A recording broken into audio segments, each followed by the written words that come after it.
খেজুরের রস সংগ্রহ করার পর বাসার দিকে রওনা দেওয়ার পথে সে সামনে দেখতে পেল মাথা কাটা একটি ডাইনি।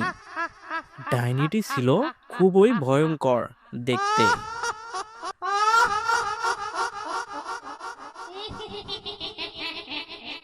অনেকদিন ধরে কারো ঘর মটকাই না, আজকে তোরা আমি পাইছি, আজকে তোরা আমি ঘর মটকাবো।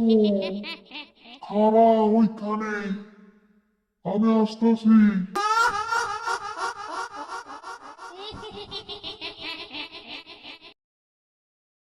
এরপর ডাইনিটি টুনি পাখির সামনে এসে দাঁড়ায়। টুনি পাখি ডাইনিটিকে দেখে অনেক ভয় পায়। এরপর ডাইনিটি টুনিটিকে পানিতে চুবিয়ে মেরে ফেলে।